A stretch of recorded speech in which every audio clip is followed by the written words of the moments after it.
Sean Hurley, and I'm here today checking out the American Professional Precision Bass, and I'm going to go over some of the key features and new changes in this bass. Let's check it out. So one of the bigger changes that I noticed is the pickups are V-mod pickups, and when I was looking into what's different about them, the treble pickup is still the Alnico 5, but the bass pickup has the Alnico 2, which I've never played through before, so I was really curious to see how that presented itself, what was different about it, and I was really delighted when I was starting to play in the low register and the low notes, which is where I love to, work in the groove of a song. It's got this great studio quality, like, air. When you put on a compressor, you get that puffiness, and it really, the band gets buoyed up on those low notes, and that's where the meat of the instrument does its job.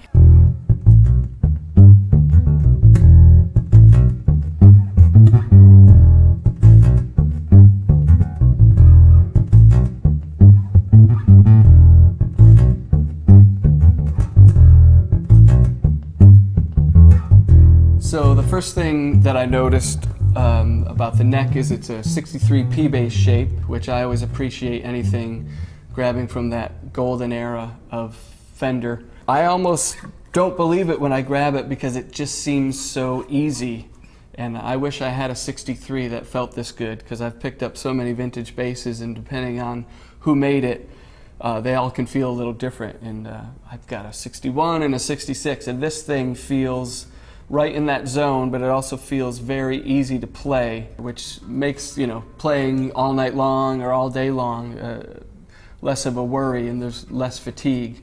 And then another thing about it is it's got the satin finish. It just takes that out of the equation. My thumb and your thumb will just slide up the neck with no resistance, which is my favorite kind of finish on a bass. If it's glossy, I tend to be dragging my thumb and made aware of, like, oh, I can't get to that melodic spot that I need to for that moment. So having the shape and the feel be exactly what my hand is used to is ideal. There's another change. There's narrow, tall frets, which until I started talking to guitar players, I didn't know why fret height was even a consideration. If I'm hanging on a note, it's very boring if you just hold on it. So what I like to do is, if I'm sliding up to a note, I want to give it a little vibrato if it's something I'm going to hang on to, especially in a melodic situation. And I'm realizing, hey, with these taller frets, there's less resistance. So these are another cool feature that puts it in the modern category, but now the bass players get a shot at having the option of that taller fret height.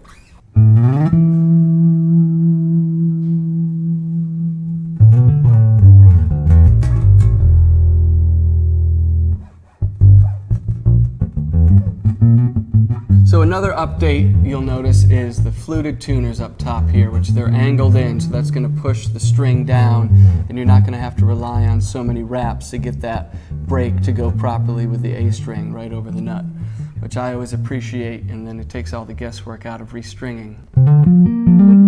So some other features of the bass, one in particular is this high mass vintage bridge, which you can feel. It's just a little heavier and heftier than the old vintage style, which is going to give you more sustain. I notice it right away when hitting open strings. And then each Allen screw has the channel in there, so the stability of it is way more than the vintage ones that we've all kind of grown up with. So it's really a killer update to the old style and adds a little bit more mass.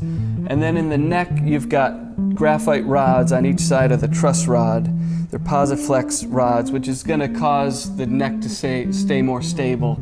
And any environmental changes or traveling, and when you're flying around and the temperature changes drastically, it's going to mean fewer neck adjustments throughout, the year.